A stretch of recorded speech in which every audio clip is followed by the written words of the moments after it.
même si le parcours est chaotique et qu'il y a beaucoup de cailloux sur le chemin. Continuez d'y croire. Voilà, soyez fiers de vos petits. Bienvenue chez Baby Safe, le podcast où nous explorons les thèmes délicats entourant la parentalité extraordinaire. Cet été, nous vous proposons une série spéciale de 4 épisodes hors série où nous partons à la rencontre de parents qui ont créé des solutions innovantes et utiles pour les familles touchées par la prématurité ou le handicap chez l'enfant. Dans ce 4e épisode de notre série, nous rencontrons Aurore Saintini, fondatrice de Calinescence. Aurore a créé Calinange, une innovation qui apporte du réconfort aux bébés hospitalisés et en souffrance. Inspirée par son propre vécu et celui de son fils né prématuré, elle a cherché une solution pour maintenir le lien dans ces moments particulièrement difficiles lorsqu'il est impossible de prendre son bébé dans ses bras. Mais celle qui en parle le mieux, c'est Aurore elle-même. Écoutons-la. Calinange, ça pouvait pas être autre chose qu'un petit cœur sur lequel, en fait, la maman ou le papa va pouvoir laisser son empreinte sensorielle.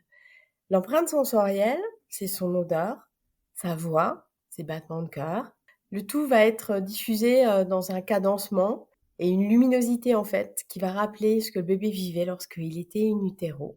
Et en fait, comme on est passé par là et qu'on sait que les parents n'est quand même pas au top de la zénitude, j'ai créé en fait un algorithme qui permet d'enlever les fréquences de stress de la voix pour ne restituer au bébé que des marqueurs qui sont réconfortants pour qu'il puisse s'apaiser justement dans les moments où il est instable ou douloureux. Alors, quels effets avez-vous observés avec Calinange sur les bébés prématurés en réanimation néonatale selon les retours des professionnels de santé ? Un bébé qui est en réanimation néonatale ou en soins intensifs, il a des soins par les infirmières toutes les 3 heures. Et lors des premiers usages, les infirmières en fait nous ont remonté qu'elles constataient un retour au calme du bébé beaucoup plus rapide lorsque à la fin des soins, elles les laissaient en fait avec le bénéfice de la diffusion de Calinange. Alors, en quoi un enfant prématuré est si particulier ? Quels sont ses besoins spécifiques ? Les bébés qui naissent plus tôt que prévu, ils doivent pas être normalement stimulés, puisque normalement ils sont à l'abri dans le cocon du ventre de maman. Mais voilà, ils sont nés plus tôt, donc ils sont en couveuse, souvent. Ils ont besoin de soins, donc ils sont touchés et des fois, plusieurs fois par jour même, ils peuvent avoir des soins qui peuvent être douloureux aussi pour eux. Donc en fait, ces petits ont d'autant plus besoin d'être entourés par des marqueurs réconfortants. Et le seul marqueur réconfortant qu'il peut y avoir pour un tout petit, c'est le côté animal cette fois-ci, du petit, de l'homme, c'est effectivement d'avoir dans son entourage sa maman ou son papa. C'est pour ça que c'est très important d'avoir des parents qui restent très présents à l'hôpital le plus possible. Mais voilà, parfois, il n'est pas toujours possible de prendre son bébé dans ses bras parce que justement, il est instable ou il est douloureux. Et on se sent impuissant en tant que parent. Et je voulais qu'on puisse redonner aussi une place d'action, de soins, de réconfort par la présence justement aux parents. Et même s'ils sont juste à côté, mais de l'amener en fait tout près du bébé. Pouvez-vous nous parler de vos collaborations avec les hôpitaux ?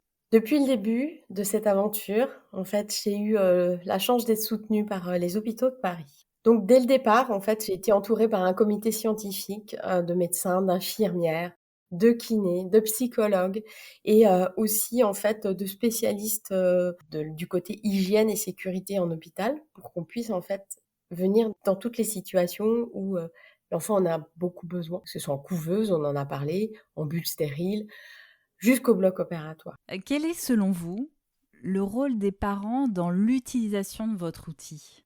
Le rôle des parents est primordial dans l'accompagnement d'un enfant qui est hospitalisé. Son implication dans l'utilisation de Calinange est un complément à sa présence, permet d'augmenter sa présence auprès de l'enfant, mais surtout doit rester un outil supplémentaire pour le quotidien. De manière très simple, le parent va pouvoir transmettre ses encouragements par rapport à ce qui se passe dans sa journée, ou toutes les marques d'affection qu'il le souhaite, en fonction de ce qui arrive peut-être le lendemain, également s'il y a une intervention qui est prévue. Donc l'idée est vraiment d'avoir un support supplémentaire de lien.